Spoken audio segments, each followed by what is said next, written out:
Boa tarde, estamos aqui com o Dr. Ives Gandra Martins, para nós uma referência intelectual que dispensa apresentações, até porque se fôssemos elencar todos os títulos do Dr. Ives, gastaríamos alguns minutos, né? Então, estamos muito gratos pelo senhor estar nos recebendo aqui, né? Para nós, uma oportunidade ímpar de estar com uma pessoa de tão vasto conhecimento e experiência de vida. Boa tarde, eu sou a Maria, ela é aluna do Mulher Direita e Livre e hoje nós estamos aqui para explorar um pouquinho da experiência do professor doutor Ives Gandra Martins, que é uma protagonista e testemunha da história brasileira das últimas décadas. Então, perdoa se a gente ficar um pouco nervosa, né, Maria? Porque para nós, assim, eu sou fã, admiradora do trabalho do senhor nas muitas áreas que o senhor atua. Né? Então, vamos fazer um bate-papo informal, né, Maria? A gente está muito feliz de estar aqui. O senhor é um exemplo profissional, familiar. Então, assim, sem palavras, né? Isso aí, Maria. Atualmente, professor... Não, vamos falar que nós fizemos uma bateria, pares de perguntas, poucas perguntas, né? Que a gente gostaria de ouvir o parecer do senhor. Atualmente, observa-se que a maioria da população brasileira está envolvendo ativamente nas discussões e manifestações sobre as decisões do Supremo Tribunal Federal. Na avaliação do senhor, como a atuação do STF, que por vezes ultrapassa os limites, pode impactar na insegurança jurídica do Brasil? Veja o seguinte, eu tenho livros escritos com 6 dos 11 ministros que aí estão. Quando eu fiz a minha primeira sustentação oral no Supremo, foi em 1962, ou 63, não me lembro exatamente. 5 dos ministros não tinham nascido, eu já sustentava lá. Conheci praticamente todos os ministros, tenho livros escritos, esses livros que estão aí atrás. Esse aqui, com Moreira Alves, todos eles, foi, a meu ver, o maior ministro Suprema Corte, e quero deixar claro para todos, respeito todos os 11 ministros, os considero bons juristas, tenho livros escritos com 6 que isso demonstra o respeito que tenho por eles, mas eu acho que houve uma mudança de interpretação por parte do Supremo. Isso nessa palestra que dei, o ministro Luiz Roberto e eu, nós somos amigos e temos posições divergentes, mas eu o admiro como um grande jurista. Eu tenho a impressão, pelo menos, ele me respeita como jurista. Mas há um dado que me parece fundamental. O Supremo sempre, a meu ver, eu estou falando como um cidadão de 89 anos, e, portanto, formado em 58, e convivendo no Supremo desde 62, o que passou a diferenciar o Supremo antes da era Lula, de 2003, e o Supremo de sempre, foi a visão que eles passaram a ter da função do Supremo. Não foi de um dia para o outro, foi vendo uma gradativa percepção disso. Fez com que sempre o Supremo Tribunal Federal, no passado, os princípios gerais daquelas normas colocadas, porque a Constituição tem princípios, normas e regras. Esses livros azuis que a senhora está vendo lá, são os 15 volumes, os comentários da Constituição que eu e o Celso Bastos fizemos. Os princípios, eles, quanto mais genéricos, quanto mais gerais, mais admite múltiplas interpretações. O que isso representa, Luna e Marina? Maria, é que se eu tenho num princípio múltiplas interpretações, como a Constituição ela é feita, ela é elaborada, ela é promulgada pelo Legislativo com poderes constituintes, o que ocorre? é a melhor interpretação de uma das múltiplas interpretações que um princípio pode ter, só pode ser dado pelo Legislativo, que representa o povo. Sempre foi assim no Supremo. E eu, pessoalmente, enfim, em todos os meus escritos, livros, aulas, como sou titular de Direito Constitucional, que foi na Universidade de Mackenzie, até 92, foi o que eu ensinava. Tenho princípios gerais. Se apresenta duas interpretações conflitantes, qual é a interpretação que eu devo dar? Aquela que o Congresso der. E se o Congresso não der, é porque naquele momento, representando o povo, ele ainda não quer dar. E foi isso que eles puseram na Constituição. No artigo 49, inciso 11 da Constituição, está escrito que é da competência exclusiva do Supremo Tribunal Federal, exclusiva do Congresso Nacional, zelar pela sua competência normativa perante os outros poderes, que seriam, evidentemente, o Judiciário e o Executivo. Ora, se o Constituinte declarou que essa competência legislativa não pode ser invadida porque cabe ao Legislativo zelar, é que, evidentemente, se eu tiver múltiplas interpretações, quem vai dar a interpretação é o Poder Legislativo. E há um outro artigo, o 103, parágrafo 2º, que declara o seguinte: nas ações diretas de inconstitucionalidade por omissão, nessas ações diretas, se o Supremo declara que o Legislativo está inconstitucionalmente omisso, tem que pedir para o Legislativo fazer a lei, mas não pode fazer a lei no lugar. Quer dizer, isso foi colocado, eu vi. Já. Isso já existe. Como? Isso já existe. Já está não, isso está, né? Está na lei. 103, parágrafo 2º e 49, inciso 11. Então, eu sempre, e é o que está na interpretação dos comentários que fiz à Constituição, sempre é o que ocorreu. Então, eu digo, e na Constituição Portuguesa isso é expresso. Na Constituição Portuguesa, todo o princípio geral, a interpretação do Legislativo equivale, porque é aqueles que representam o povo. O que ocorreu com o Supremo? E eu quero reiterar a minha admiração pelos ministros. Aliás, tenho um privilégio de gozar da amizade de muitos deles, o que me honra. É que eles, num determinado momento, chegaram a uma conclusão de correntes doutrinárias da Europa, neoconstitucionalismo, jurisdição constitucional,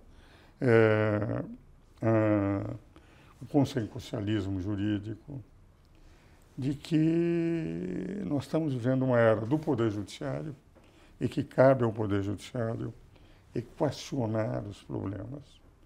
Porque o intérprete do texto supremo, como ele é o guardião da Constituição, ele é que deve entender os princípios gerais. Então, a partir daí, trouxeram, porque muitas vezes os tribunais constitucionais da Europa, eles têm um papel em que eles funcionam não como poder judiciário e não como poder legislativo, mas uma espécie de Comissão de Constituição e Justiça fora do Poder Legislativo. Mas por que razão essas correntes cresceram na Europa?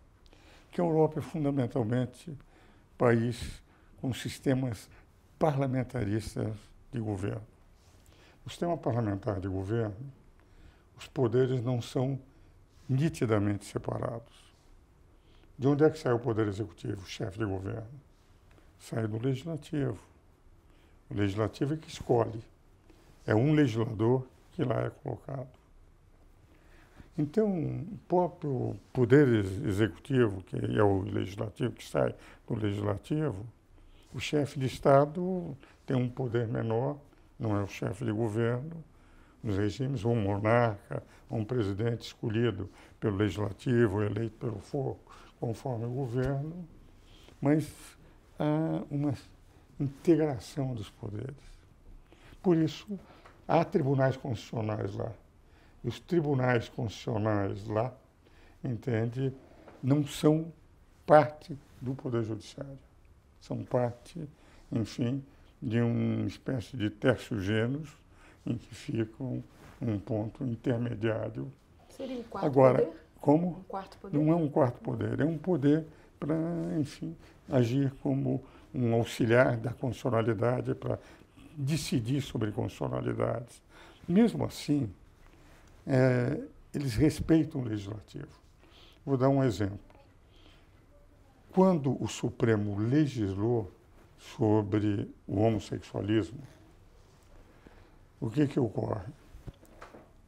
Na Constituinte, todos os debates constitucionais foram de que o casamento e a união estável só poderia ser entre homem e mulher. Por isso eles puseram homem e mulher. Chegou, inclusive, no debate constitucional, uns diziam, mas não é preciso pôr homem e mulher. Todos sabem naquela época, em 88. E os deputados disseram, tem que ser homem e mulher para que não haja. O Supremo decidiu, no momento que recebeu, de que poderia haver uma união estável entre casais do mesmo sexo. O mesmo problema foi posto na Corte Constitucional, chama-se Conselho Constitucional, na França. O que o Conselho Constitucional disse? Isso não é matéria que nós possamos decidir. Isso é matéria do Legislativo. Se vocês quiserem, vão ao Legislativo. Foram ao Legislativo e conseguiram lei.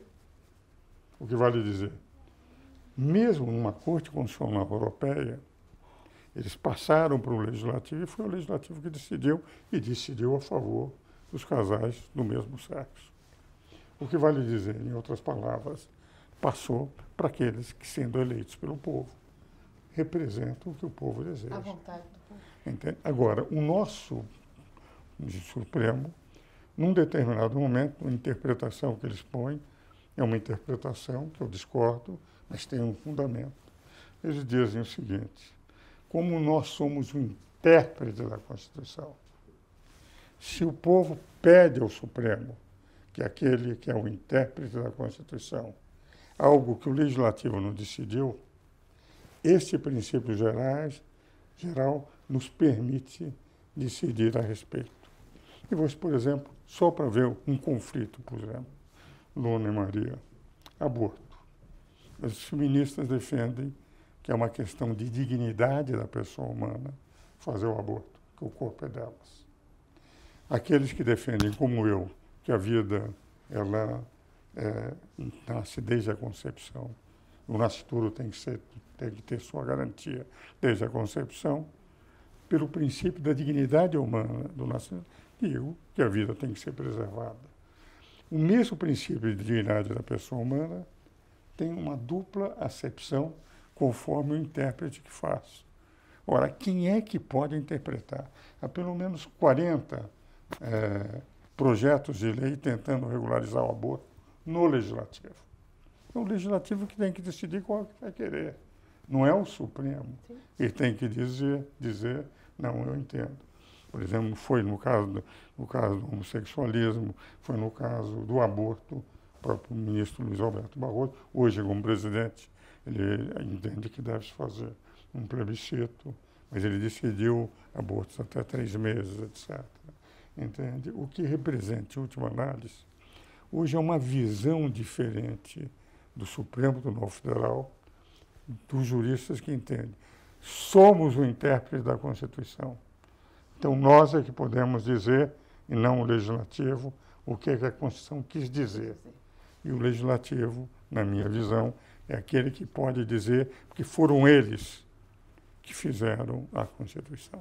Maravilhoso. É como se respeitar o poder legislativo fosse respeitar o povo, o que é fundamental na democracia. Porque os únicos representantes do povo são o Legislativo e o Executivo. Sim. E o artigo 1º da Constituição declara o seguinte: toda a soberania é exercida pelo povo através dos seus representantes. E o Supremo não representa o povo, representa a lei. Então, os senhores percebem, com todo o respeito que eu tenho aos ministros do Supremo, e me sinto, enfim, honrado na amizade de muitos deles, com livros escritos com conselho. Aliás, escrevi livros praticamente durante todo esse tempo, com todos aqueles que passaram pelo Supremo, enfim, com 89 anos. Você vai tendo tempo de escrever e tal.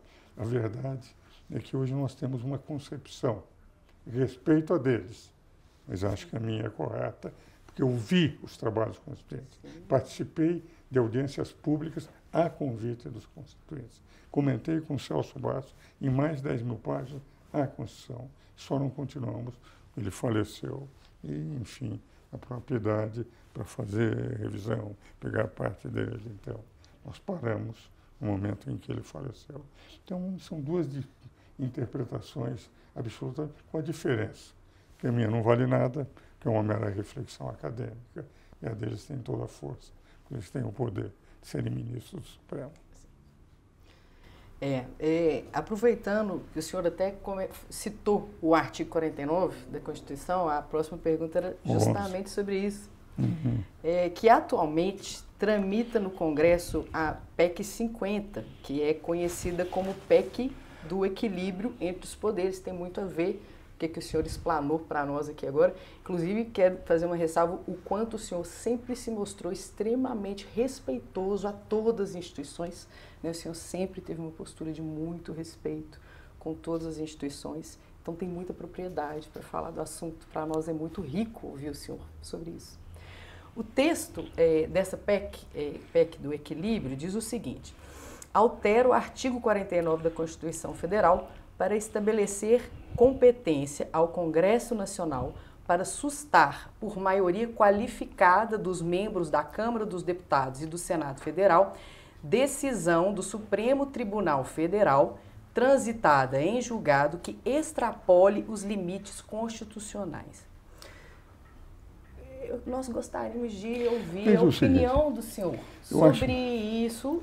Acho que já houveram outras tentativas de trazer equilíbrio entre os poderes nessa linha, mas agora, de fato, temos uma PEC que está sendo transitada e recentemente passou na CCJ. Então, ela vai ir à votação. Veja o seguinte, tem havido na imprensa uma visão dessa PEC, a meu ver, distorcida.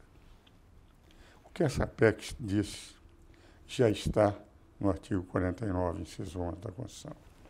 Quando o artigo 49, inciso 11 da Constituição diz compete 49 caput exclusivamente ao Congresso Nacional, que o inciso 11 declara zelar por sua competência normativa pelos outros poderes. Significa, cada vez que for invadida a competência do Legislativo, é evidente que quem compete exclusivamente pela Constituição de 88, zelar só pode ser o Poder Legislativo. O que eu entendo, até eu tenho nas conferências dito isso, para mim é um pleonasmo constitucional, porque explicita o que já está na Constituição, do 49, inciso 11, que declara, se ele tem que zelar, tem que dizer de que forma ele pode zelar. E essa PEC, essa proposta de emenda constitucional, ela demonstra como é que se vai poder fazer isto que já está na Constituição, no artigo 49, inciso 11. Então, eu acho de rigorosa constitucionalidade. E quando eu digo assim, isso quer tirar poder supremo, não quer tirar poder supremo nenhum. Quer fazer com que o Supremo seja o guardião da Constituição. Sim. Mas não é legislador complementar, sim, e nem corretor, nem deve corrigir os erros do Executivo. É um que tem, como nós chamamos no direito, de legislador negativo. Pode dizer se uma lei é constitucional ou inconstitucional, mas não pode fazer a lei. É isso que eu vi durante 20 meses nos debates constituintes. E essa PEC o que vem dizer é o seguinte: aquilo que nós pusemos no 49, inciso 11, que nem sabe como é que se poderia fazer, por essa PEC vocês sabem. Se eles invadirem, e só na hipótese de invasão da competência do Legislativo, nunca nas decisões, no exercício da sua competência de julgar, que é própria, que está no 102 da Constituição do Supremo Tribunal Federal, só nessa hipótese é que o Congresso poderia. Invadiu a competência, nós vamos julgar. Decisões normais, nós não temos a menor condição de julgar, porque a Constituição já diz é competência exclusiva do Poder Judiciário. Permita entender, ver se eu compreendi. O senhor diz, ainda que seja, então, um pleonasmo do que já diz o artigo 49... Inciso 11. Inciso 11 é importante, porque há muitos incisos lá. É esse então, o inciso. Esse que diz que ele deve zelar pelo que já é de direito dele, né?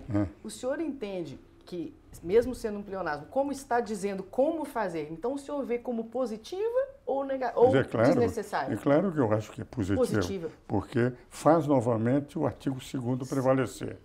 Mostra dizendo como, o seguinte, então. os poderes devem ser harmônicos e independentes, cada um na sua competência. Veja o seguinte, eu estive lá durante 20 meses. Então. A Constituição tem 9 títulos. O último não tem importância, são disposições gerais, e depois ainda tem o ato complementar das disposições transitórias. Nos 8 títulos da Constituição, o mais longo título é o título 4º. Chama-se da Organização dos Poderes. Vai do artigo 44 a 135. O Constituinte, para que não houvesse invasão, exaustivamente definiu a competência de cada poder.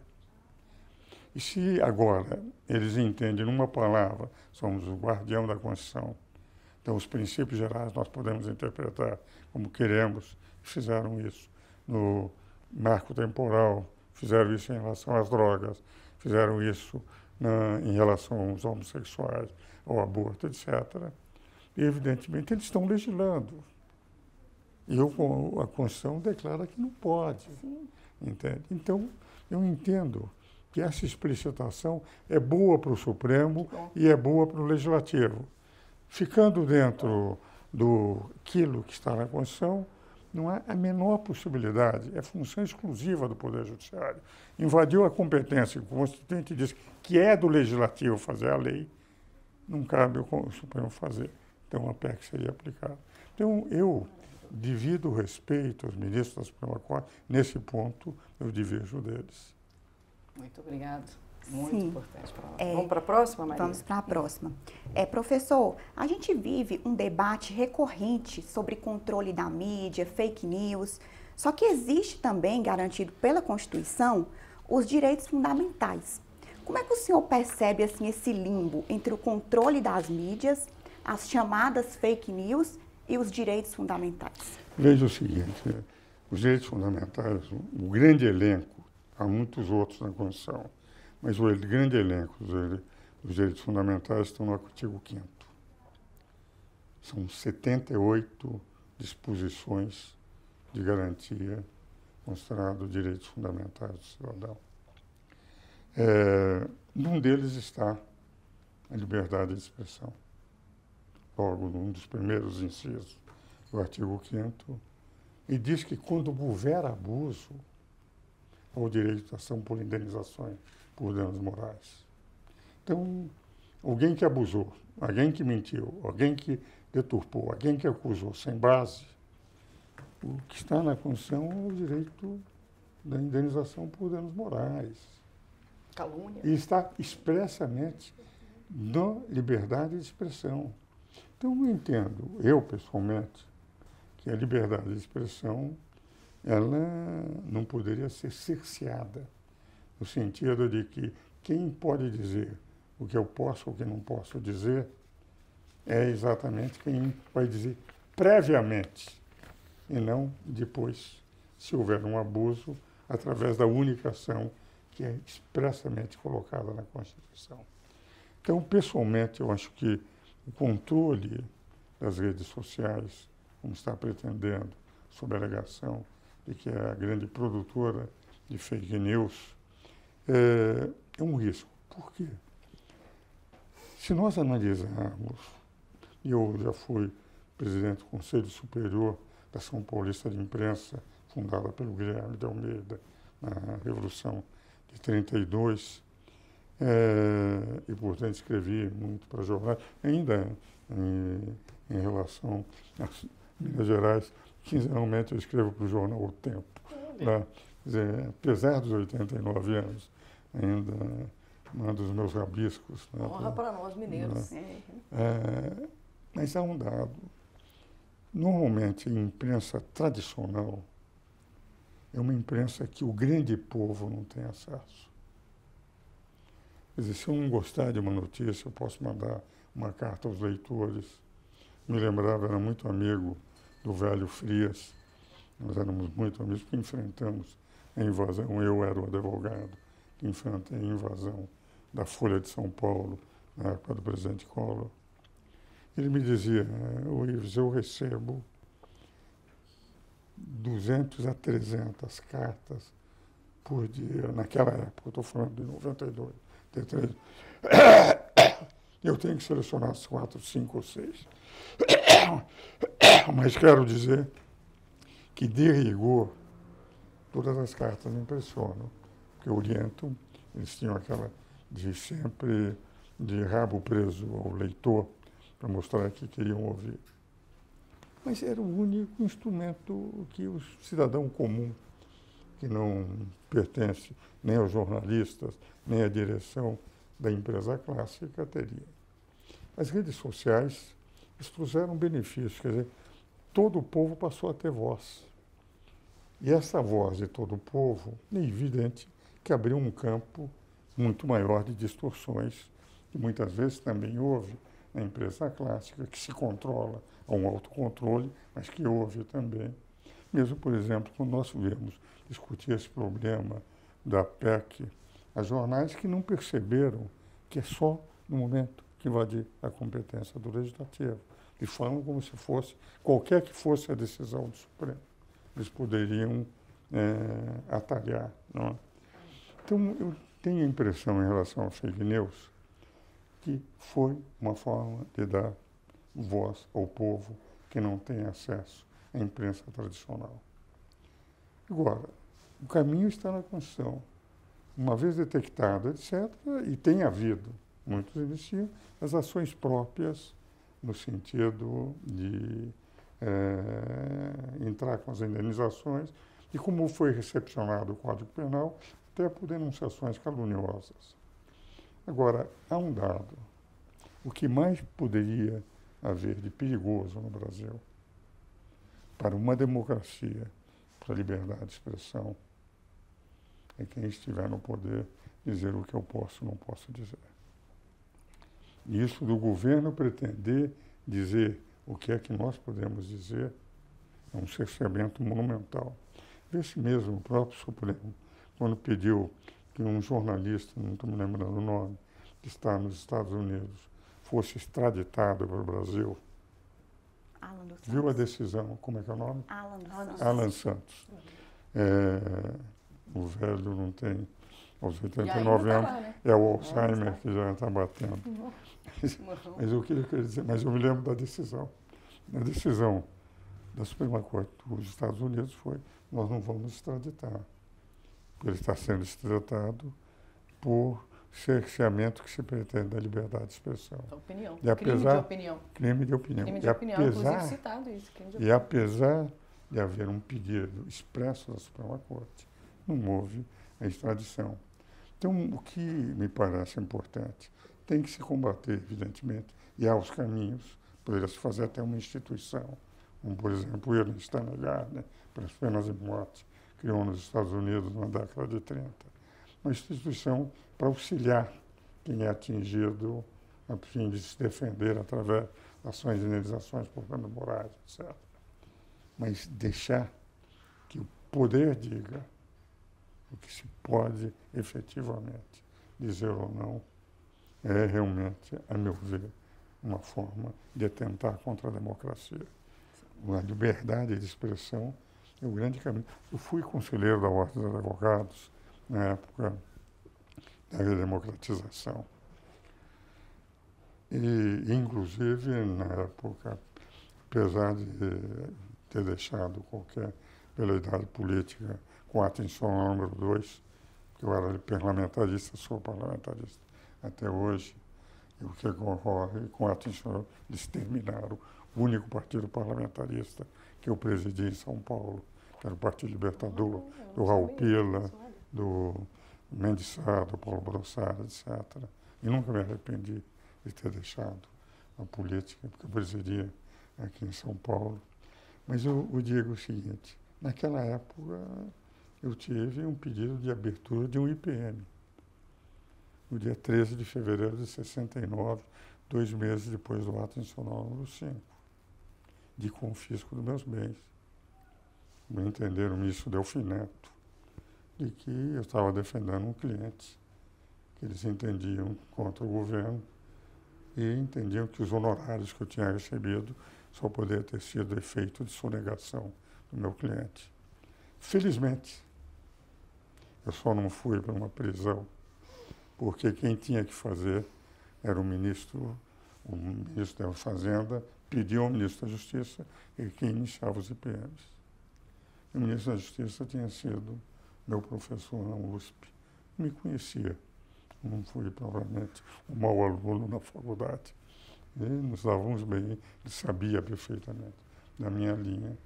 E só o Delfim encontrou para poder fazer o pedido, porque eu declarava tudo o que ganhava.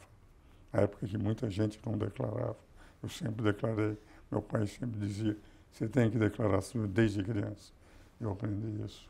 Ele pegou a minha declaração e, com base nisso, o Gama mandou arquivar o processo. E não, mas eu fui manchete de tudo contra o jornal, naquela ocasião. Então eu lutava.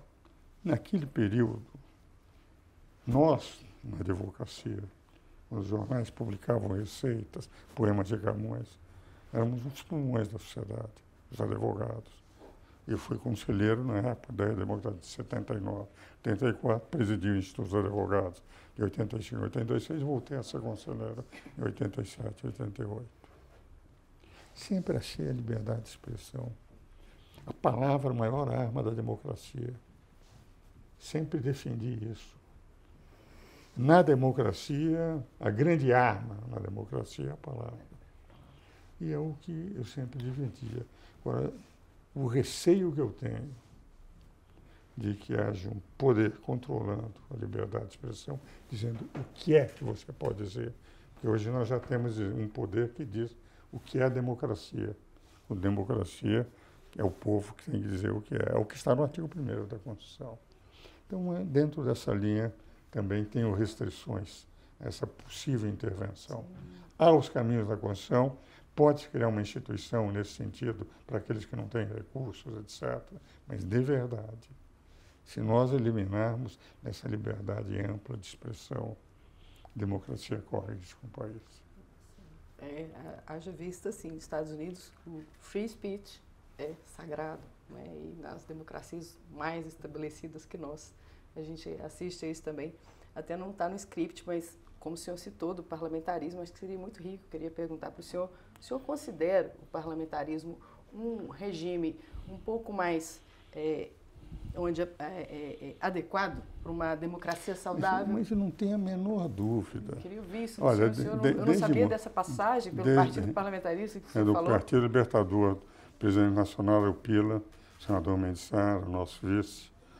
Vou dizer o seguinte, sabe como é que nós definimos a diferença entre o sistema parlamentar de governo e o sistema presidencial?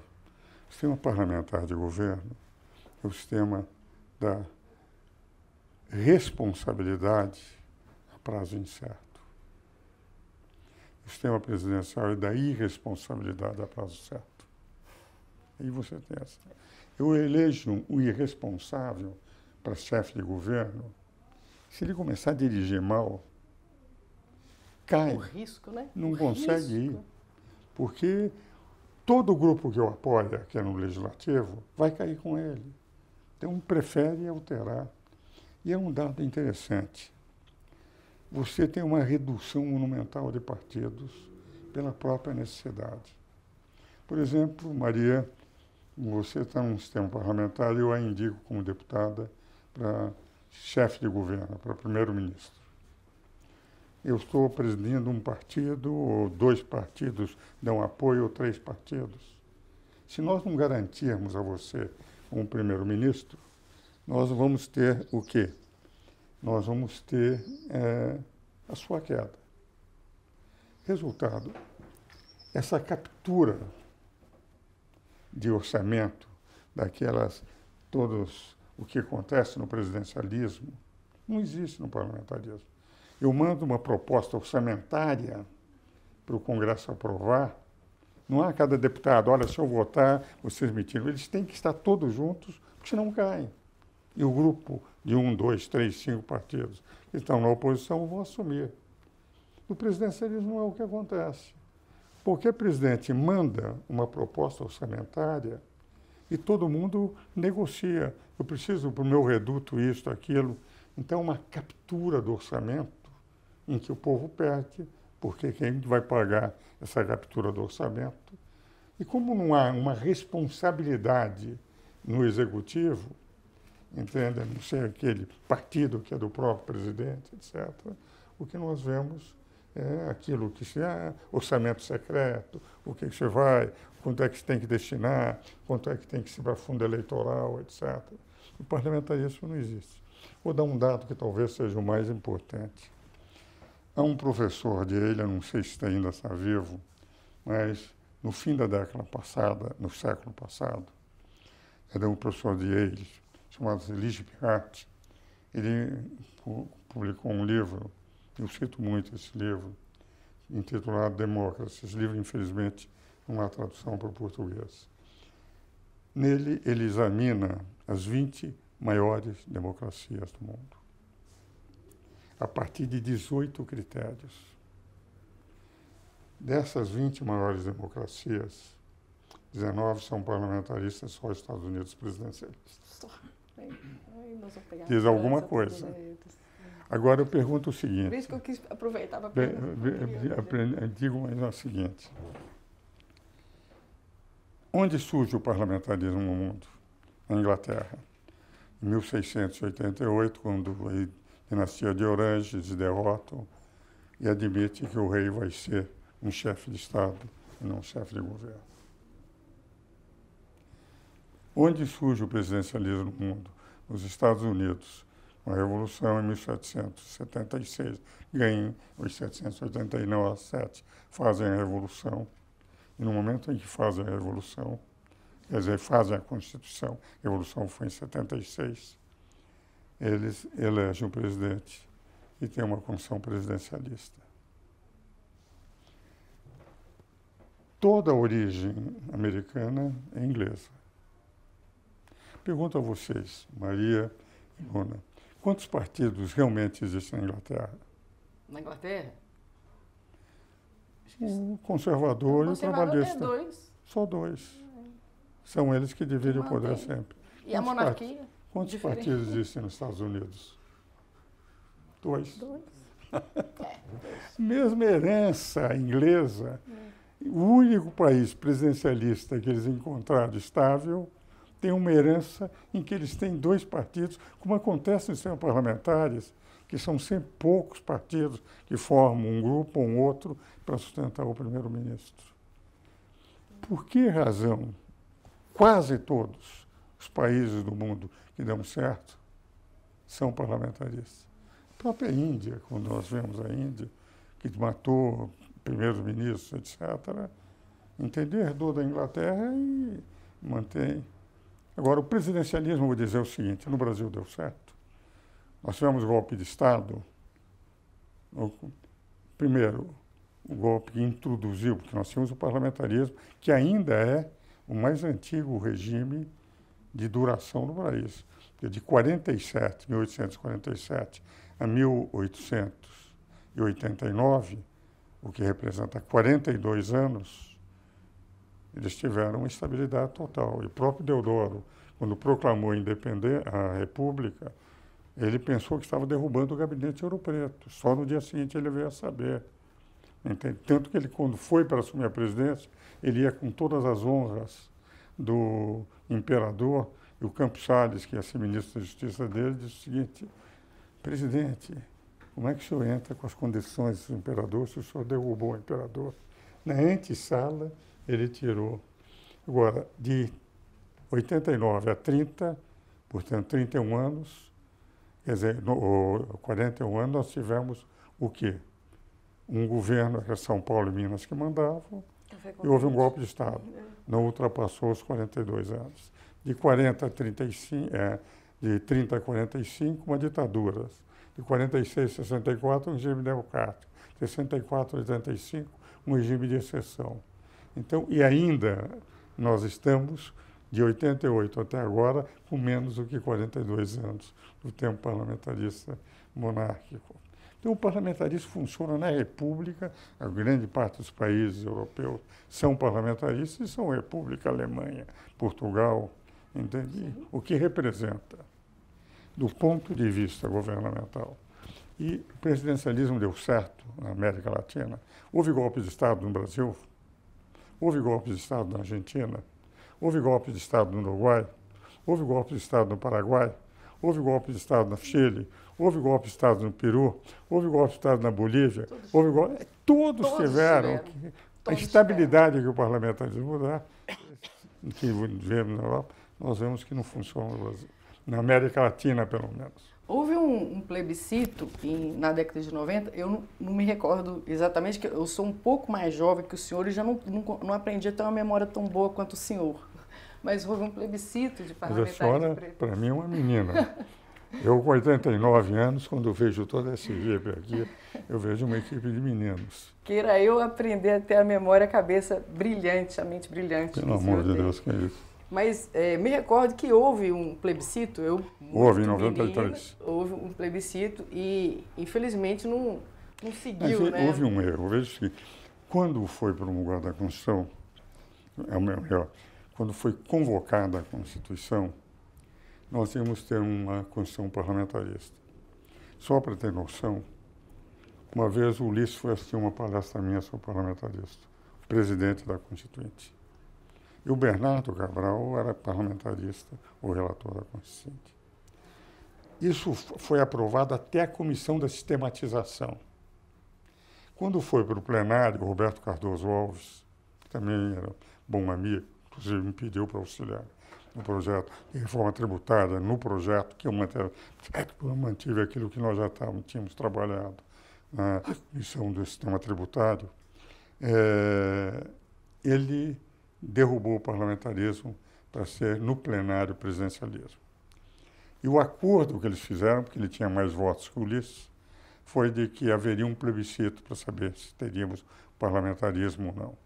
E o Foi Cunha, negociado um plebiscito. Como? Foi negociado um plebiscito. Foi negociado o plebiscito para 5 anos depois. O grande problema, e o Fernando Henrique passou a ser parlamentarista, o Ulisses Guimarães, o Bernardo Cabral, o grande problema, e isso eu depois vou dar um livro para vocês sobre parlamentarismo, o grande problema é que quando foi a campanha, você vai deixar de ter voto tal, uma campanha sem apoio, e depois eles misturaram o parlamentarismo com a monarquia. Eles querem a monarquia. Tentaram casar quando, na verdade, eram dois sistemas, sistema parlamentarismo ou presidencialismo. Depois, de cima, monarquia, e depois teria que se pôr o seguinte, no parlamentarismo é que se poderia ser monárquico e eu fiz uma proposta de cédula que não aceitaram no Tribunal Superior Eleitoral. O parlamentarismo pode ser monárquico e é interessante. Entende que, nesse livro do Ligia Piatti, do 19, as 5 mais estáveis democracias parlamentaristas das 19 são monárquicas. Suécia, Noruega, Dinamarca, Bélgica e Holanda. Entende? Só para dizer o seguinte, é que se montou que a monarquia, como se confundisse com monarquia absoluta e tal. Infelizmente não foi bem conduzido. Foi pessimamente conduzido. Pena para a nossa história. Fracassou. Mas eu não perco a esperança de termos um dia, porque é tão superior, a Europa está demonstrando, supera problemas e tem fracassado sempre. Cada vez que se elege alguém incompetente no país, nós já tivemos 2 impeachments. E tivemos o próprio Michel Temer, que, para meu PV, foi um grande presidente. Nós já tivemos pedido contra ele. Há pedidos contra, todos eles tiveram presídio, contra o Itamar, contra o Fernando Henrique, contra o Lula. Porque no parlamentarismo é um negócio simples. Não vai bem, um voto de desconfiança já nomeia. É uma burocracia profissionalizada. não há burocracia dos amigos do rei. Toda a burocracia profissionalizada lá, você vai subindo de acordo. Por quê? Quando cai um governo, aqueles burocratas podem continuar até um novo governo, entende? Porque vão crescer. No Brasil não temos burocracia profissionalizada. Você presta concurso, mas os grandes cargos, e agora, inclusive, o presidente Lula quer até nas agências regulatórias, entende, voltar a ser indicação presidencial. Então, o parlamentarismo funciona no mundo inteiro. Na América Latina foi um fracasso monumental. E no Brasil continua, a meu ver, não sendo um sistema que tem funcionado bem. Bom que está sendo gravado, a gente tem esse depoimento brilhante do Dr. Ives, que os nossos líderes ouçam, né? O Dr. Ives está falando não só de experiência, mas de fatos, fatos históricos, assim, né? Comprovadamente. Vou dizer o seguinte, Fernando Henrique se transformou, ele, no plebiscito, defendeu o parlamentarismo. Em 1986, ele era senador.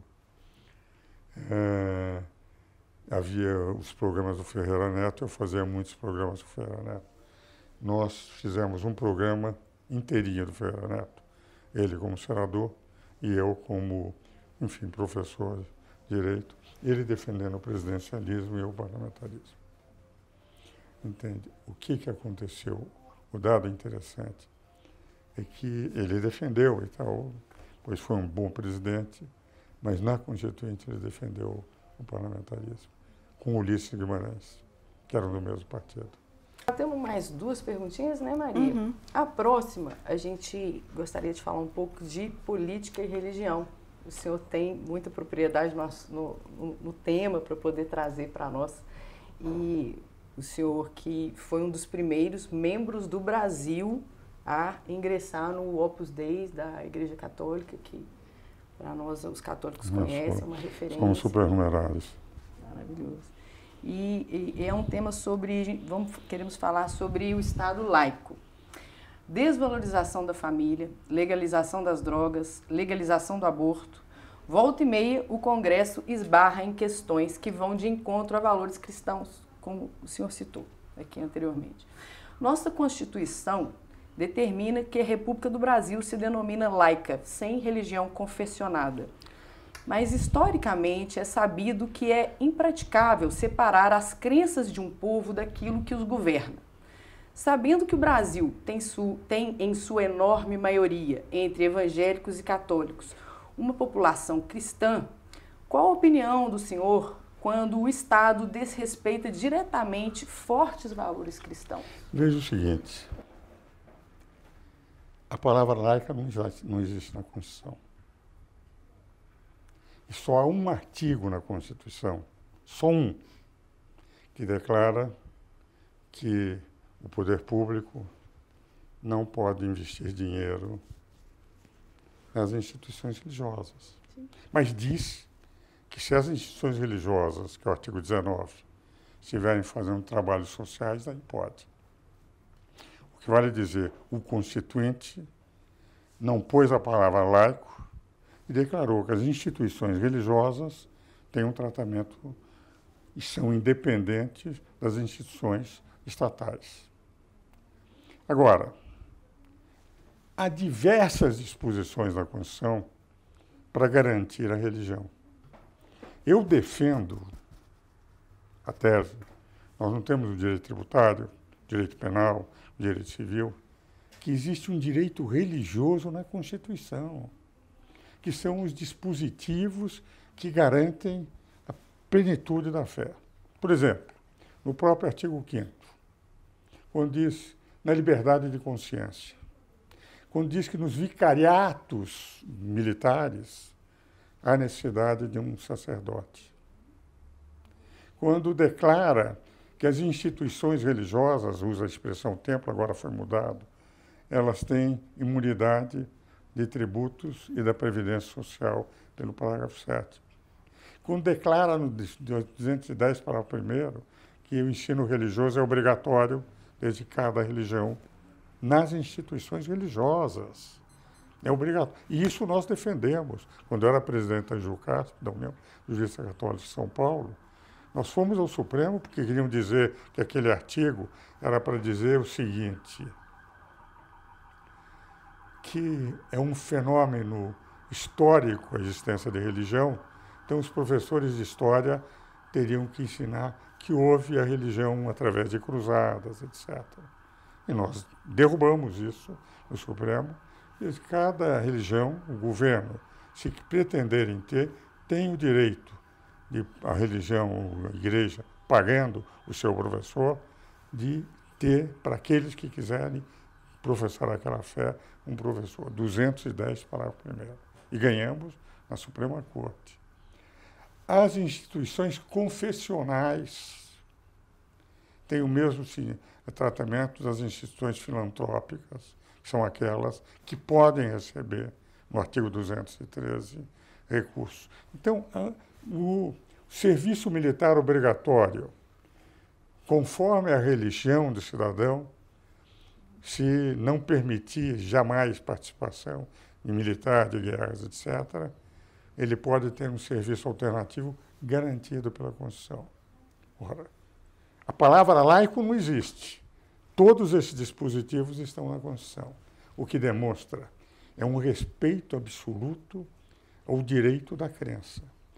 E se nós analisarmos os nossos valores, são de civilização cristã. Quando se fala, por exemplo, Declaração Universal dos Direitos Humanos, uma carta de direito natural. Quem redigiu? Quem foi o relator lá na ONU? Um jus naturalista tomista, seguidor de São Tomás de Aquino e René Cassin. Mas ninguém diz que é uma carta de direito natural, mas são os valores cristãos que estão lá. O que vale dizer são os preconceitos. Aliás, o ministro Gilmar Mendes, num determinado momento, quando pretenderam tirar o crucifixo do tribunal, ele fez uma observação que eu achei extremamente interessante. Ele disse o seguinte: bem, se nós tirarmos o crucifixo, temos que mudar o nome da capital de São Paulo, temos que tirarmos o Cristo Redentor, porque o Estado é laico, não podemos ter o Cristo Redentor lá, e a sétima maravilha do mundo moderno, etc. O principal símbolo turístico do nosso país. Isso é argumento do ministro Gilmar Mendes para justificar a permanência do crucifixo no Supremo Tribunal Federal.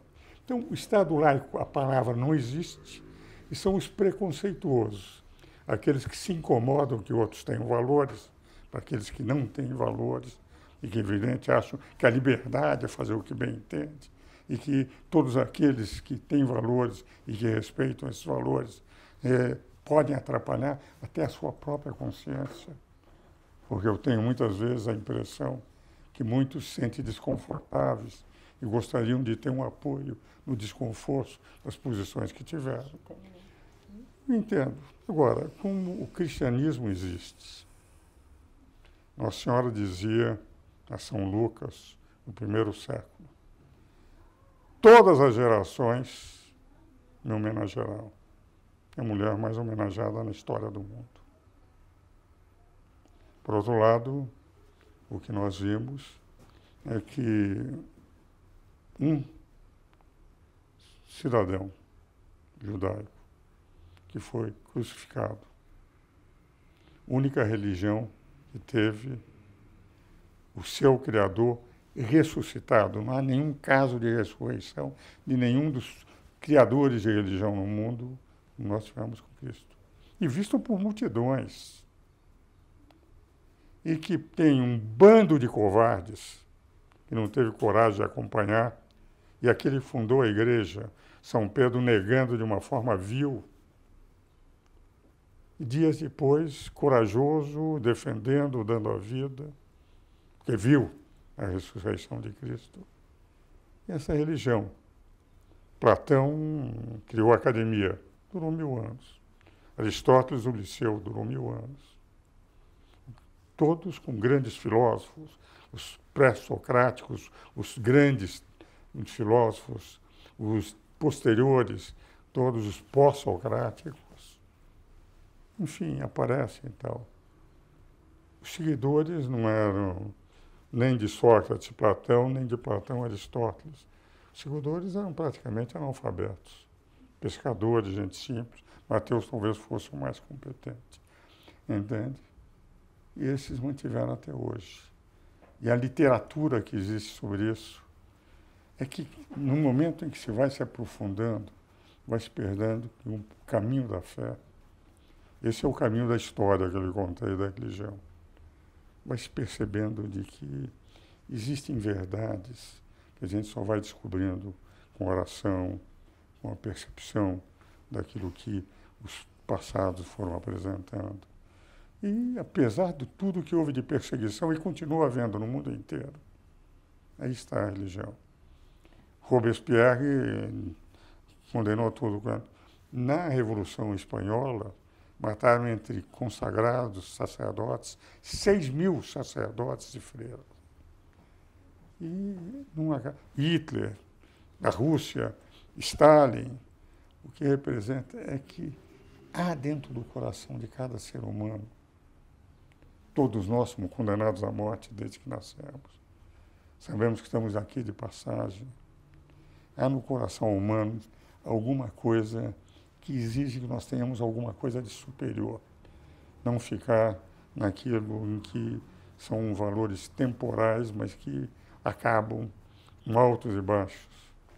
No momento em que se percebe isso, ele vai se recebendo o aquecimento do coração, uma visão maior daquilo que é a eternidade e que as indicações aí estão, porque nós preenchemos os escuros com os claros que as lições, as escrituras foram deixando. Então, eu não era convertido, hein? Eu devo tudo à minha mulher. Eu digo, meus pais e a minha mulher, não. Foi ela que conseguiu, entre 5 anos de namoro e 3 anos de casado, e ela que eu devo tudo a essa menina. Foi minha namorada durante 67 anos. Até o último dia de vida foi minha namorada. Nós vivemos realmente um namoro perpétuo. E na verdade, um dos grandes presentes que ela me deu foi voltar a compreender a beleza. E a gente vai adquirindo com o tempo uma fé tão gorda que se pode cortar com faca. Sim. Não tenho o que falar. Assim, gratidão por esse depoimento maravilhoso que a gente viu do senhor aqui agora. Assim, que bom que tá filmado, né? A gente pode guardar. Maria? As instituições são fundamentais e constituem a base da nossa sociedade. Em um mundo cada vez mais progressista, instituições como as igrejas, as escolas e especialmente a família desempenham papéis cruciais. O senhor sempre menciona com muito carinho, como fez agora, Dona Ruth, destacando um amor que apenas a morte foi capaz de separar. União que gerou muitos frutos e é exemplo para todos. Que conselho o senhor daria aos jovens de hoje, considerando que os princípios conservadores estão tão estigmatizados? Qual é o segredo para um amor duradouro? Vale a pena acreditar na instituição família? Você sabe que eu tenho a impressão, eu digo isso sempre, felizmente, os meus filhos que casaram, eu tenho 4 filhos numerados, que são celibatários por vocação, e 2 filhos que se casaram e os casamentos são estáveis até hoje, um há 28 anos, outro há 26, quer dizer, e deram um neto, se vocês viram, um dos netos. Um neto. Lindo, é o mais jovem de todos os meus netos. E um dos meus netos, só para que todos saibam, é o mais jovem conselheiro de São Paulo Futebol Clube, que já seguiu também. O neto? O neto. Olha. Já seguiu a paixão do pai. Mas o que eu acho, eu só vejo, digo sempre a todo mundo, só existe uma regra no amor para tudo dar certo. Quem seguir essa regra, posso garantir que dá certo. A regra é a seguinte: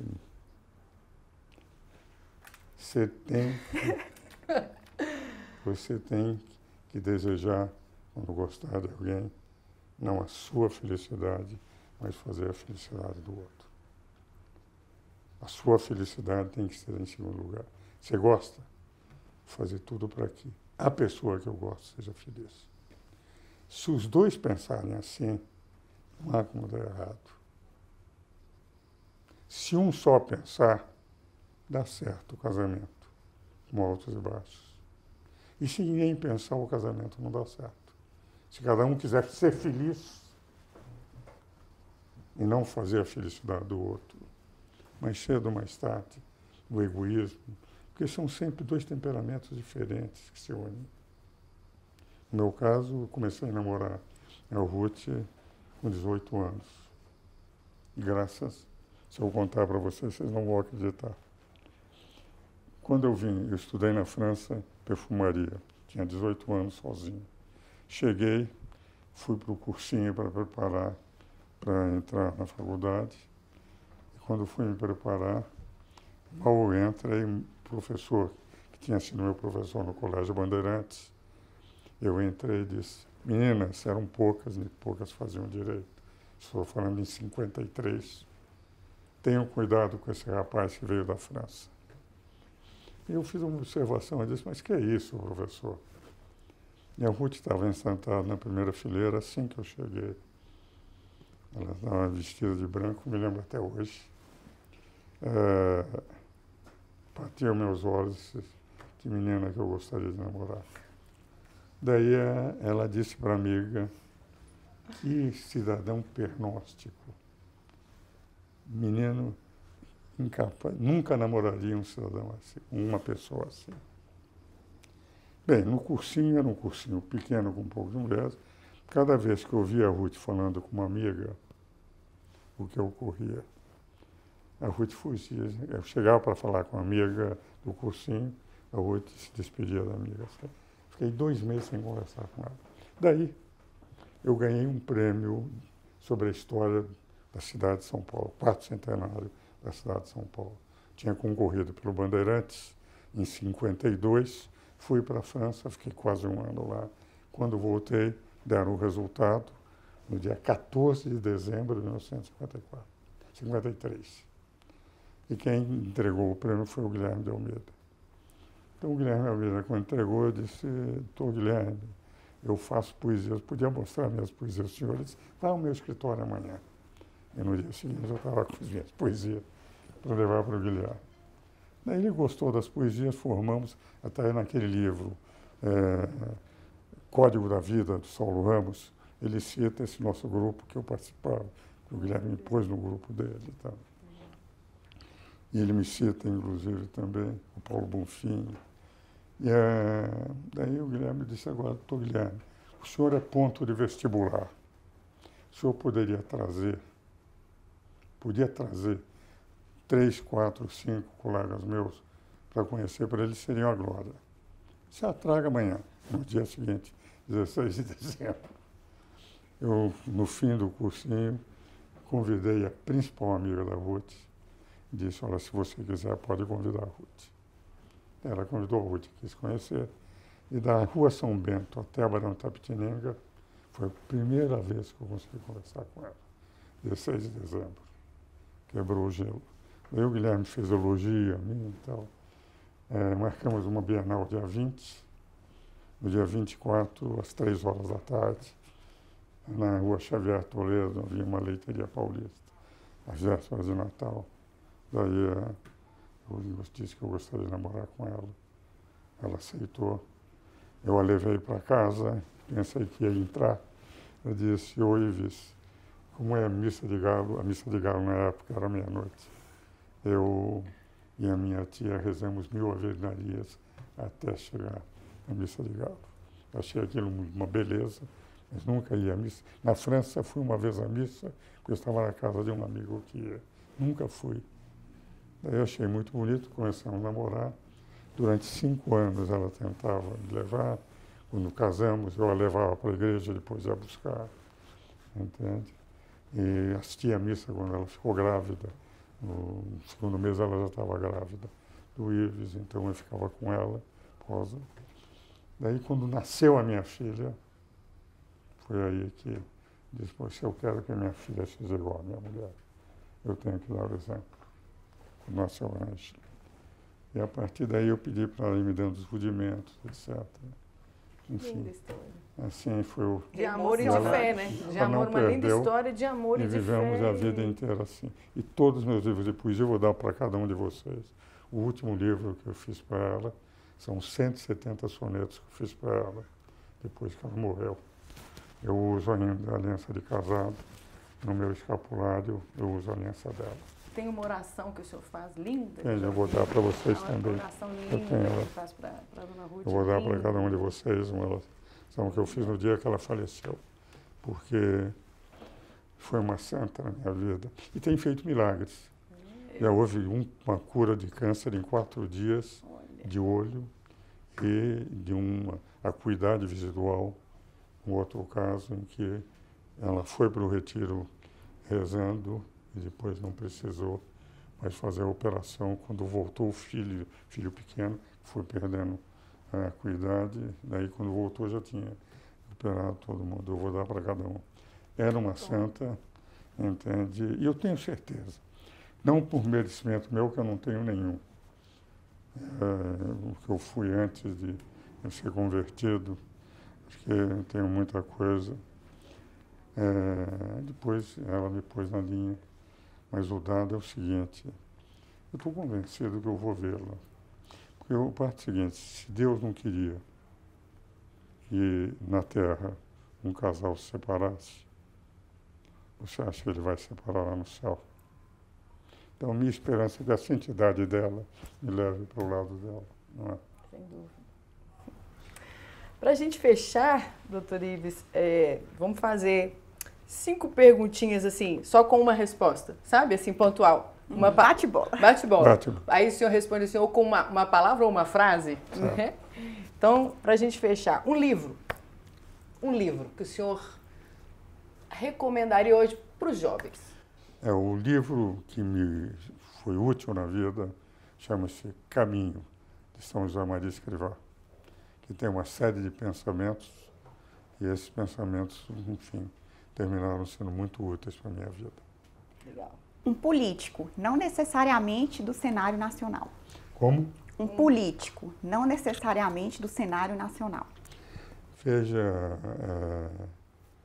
é interessante uma figura que um político,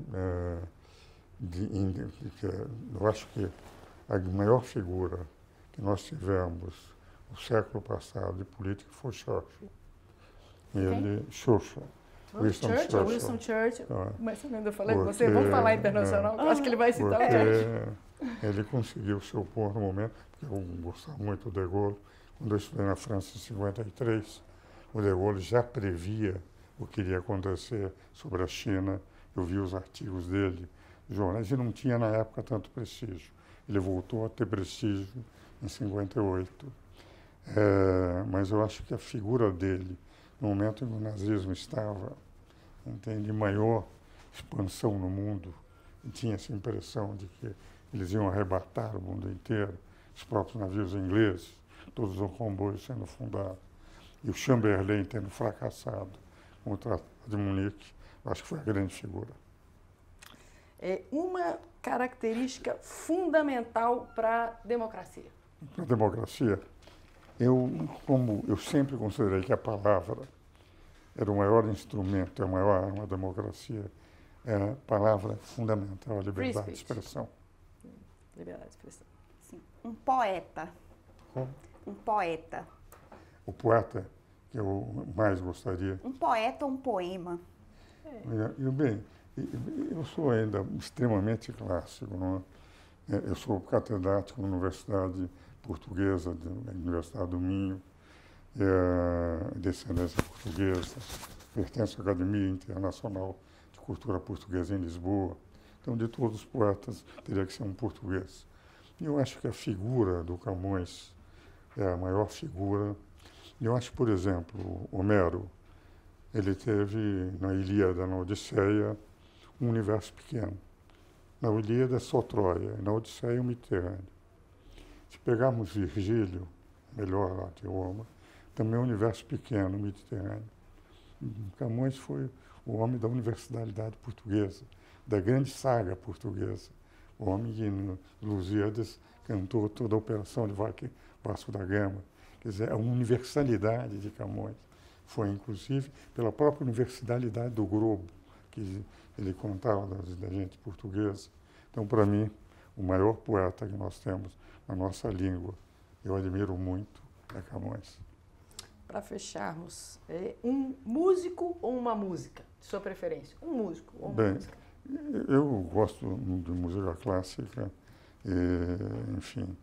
Agora, se fosse para uma música mais clássica do século XIX, apesar de gostar de Beethoven, para mim, o grande compositor foi Brahms.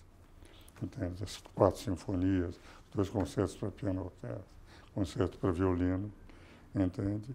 E depois, já entrando no fim do século XIX para o século XX, eu acho que o grande compositor em matéria de orquestração foi Gustav Mahler, com as suas 9 sinfonias. Sim. Doutor Ives, a gente quer agradecer muito ao senhor, assim, foi muito significativo, uma tarde de muito conhecimento, aprendizado. Eu estou super emocionada aqui, a gente fica segurando para não chorar, porque a história do senhor realmente é muito impactante, muito linda, então a gente quer agradecer e espero que vocês gostem. Muito obrigada, doutor Ives. Foi muito marcante para nós essa oportunidade ímpar que a gente teve de estar com o senhor. Muito obrigada. Olha, quem tem de agradecer sou eu, a forma simpática com que vocês me entrevistaram, toda essa equipe que aqui está. Porque um velho de 89 anos, ser ouvido com tanta atenção, realmente sensibiliza sobremaneira. Muito obrigado, inclusive, pela forma como me entrevistaram. Muito obrigada. Obrigada.